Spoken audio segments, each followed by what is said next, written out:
Anak laki-laki ini memungut sebuah sendok. Setelah membersihkan dengan tangannya, dan memasukkan ke mulutnya, tapi di sendok itu tidak ada apa-apa. Ternyata dia melihat seorang pria yang sedang minum kopi.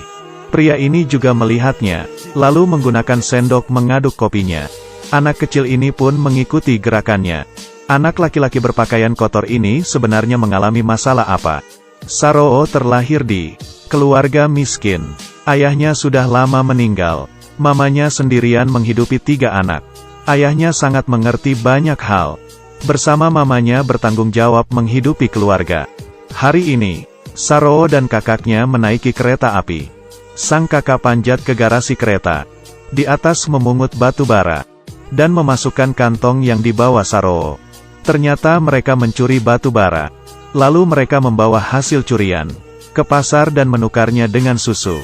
Saat itu Saroo mengatakan dia ingin memakan makanan itu. Kakak berkata, tunggu, aku sudah punya uang ya, aku baru belikan. Saroo berkata, tunggu, kita sudah punya uang, kita beli tokonya. Setelah menukar susu, kedua orang pulang ke rumah dengan senang. Keesokannya, kakak bersiap untuk pergi kerja. Saroo ingin ikut. Kakak berkata, kamu terlalu kecil, tidak bisa melakukan apa-apa. Saroo memukul pelan dadanya dan berkata, aku bisa. Kemudian mengangkat sebuah kursi, lalu membawa sepeda. Kakak melihatnya yang bersikeras. Akhirnya pun pergi bersamanya. Keduanya menuju ke stasiun kereta api. Lalu berangkat naik kereta api. Saat sampai di tempat, Saroo karena terlalu ngantuk, dia ketiduran. Kakak meletaknya di sebuah kursi panjang untuk tidur. Dan berkata, tunggu, dia kembali ya. Tidak tahu sudah lewat berapa lama. Saroo akhirnya bangun. Dan melihat kakaknya tidak ada di sampingnya. Dia mencari di sekelilingnya. Tapi di stasiun itu hanya ada dia sendiri. Dalam kebingungan, dia naik kereta api. Ternyata dia ketiduran lagi. Di saat dia bangun, kereta api sudah berjalan sangat lama.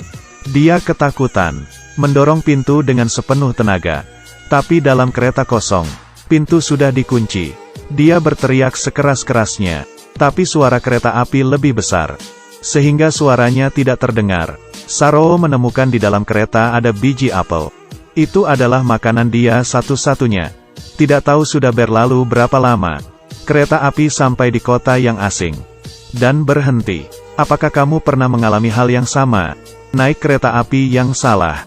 Atau ketiduran di atas kereta api. Dan terlambat turun dari kereta api. Anak kecil ini salah naik kereta api. Setelah kereta api berhenti, dia naik ke tiang di lobi, melihat lingkungan sekitarnya yang asing, dan meneriaki nama keluarganya, tapi tidak ada yang respon. Saat itu Saroo lapar dan haus. Di saat minum, melihat pengemis anak kecil, Saroo pun mengikutinya, dan tiba di suatu lorong. Di sini banyak anak yang kurang lebih seumuran dengannya. Anak kecil yang baik hati memberinya selembar kertas, lalu tidur bersama dengan anak-anak pengemis lainnya. Tiba-tiba terbangun oleh suara teriakan.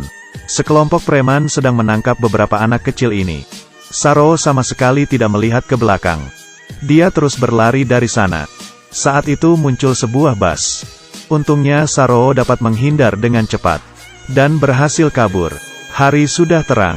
Saroo berjalan di jalan tanpa arah. Tidak tahu rumahnya di mana. Dia hanya tahu sampai di sini dengan kereta api. Kemudian Saroo berjalan mengikuti rel kereta api pulang ke rumah. Di perjalanan bertemu dengan wanita yang tak dikenal. Kebetulan mengerti bahasa yang diucapkan Saroo. Setelah mengerti dia tersesat. Melihat dia yang kasihan. Dia membawanya pulang ke rumah. Dan memberinya makan. Makanan yang enak. Dan membantunya mandi. Berkata akan ada orang yang membawanya mencari mamanya. Keesokannya, seorang pria yang tak dikenal muncul di depannya. Pria itu memeriksa badan Saroo. Seperti memeriksa suatu barang. Saroo merasakan ada sesuatu yang tidak benar. Sepertinya bertemu dengan penjual manusia. Saroo pun diam-diam kabur. Dia berlari dengan sekuat tenaga. Semakin lari semakin cepat. Atau karena ketakutan.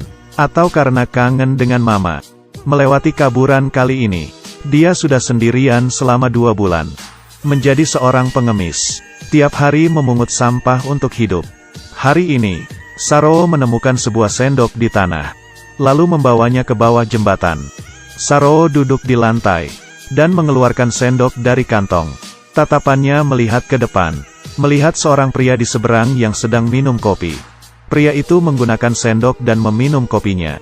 Saroo mengambil sendok, dan meniru gerakannya. Pria yang menyadarinya pun tertawa. Kemudian pria itu menggunakan sendoknya mengaduk kopi. Saroo pun juga menirunya. Tiba-tiba ekspresi pria itu berubah aneh. Saroo mengantarkan titik balik dalam hidupnya. Pria yang baik hati itu membawanya ke kantor polisi. Tapi Saroo terlalu kecil, tidak bisa memberikan informasi yang berguna. Sama sekali tidak bisa membantunya mencari keluarganya. Hanya bisa mengantarnya ke rumah panti asuhan. Di sini dibandingkan kehidupan pengemis sudah jauh lebih baik.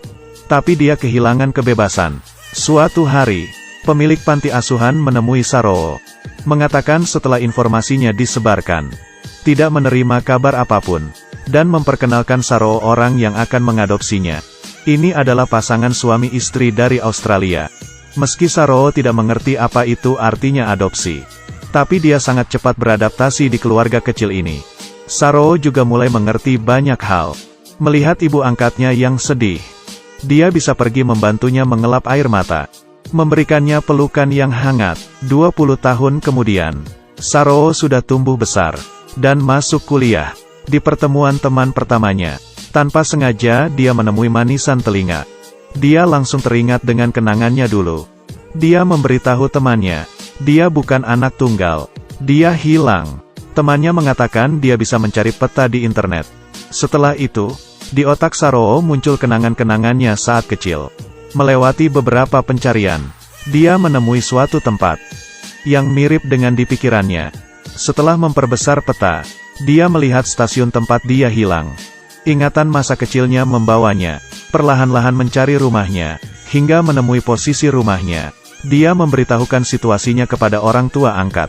Ibu angkat juga berkata ke Saroo, dia yang membesarkannya, tidak berharap anak kecil gak mempunyai rumah. Saroo terharu dengan rasa cinta yang diberikan. Dia semakin menyayangi orang tua angkatnya. Orang tua angkat juga sangat mendukung pilihan Saroo. Dengan cepat dia naik pesawat menuju kampung halamannya. Ingatannya membawanya ke lorong di bawah jembatan, melewati pohon-pohon dan gang, dan sampai di rumah yang dia tinggalkan. Melihat tempat itu dia sangat sedih. Seorang paman setelah mengetahui situasinya, membawanya ke pemilik rumah. Seorang tua berambut putih menghampirinya. Ibunya dengan satu tatapan langsung mengenali Saroo yang hilang sejak 20 tahun yang lalu. Mereka berpelukan erat. Semua orang bertepuk tangan dan bersorak. Kemudian Saroo menelepon orang tua angkatnya, mengatakan dia sudah menemukan ibu kandungnya. Kalian selamanya adalah orang tuaku. Orang tua angkat berlinang air mata kebahagiaan. Kemudian dia mengetahui, kakak yang waktu itu sedang mencarinya meninggal ditabrak kereta api. Ibunya juga percaya bahwa Saroo pasti akan kembali, sehingga tidak akan pindah rumah. Film selesai sampai di sini. Berharap semua anak yang sehat bisa menemani ayah ibunya. Sudah ya, cerita hari ini sampai di sini. Ketemu lagi di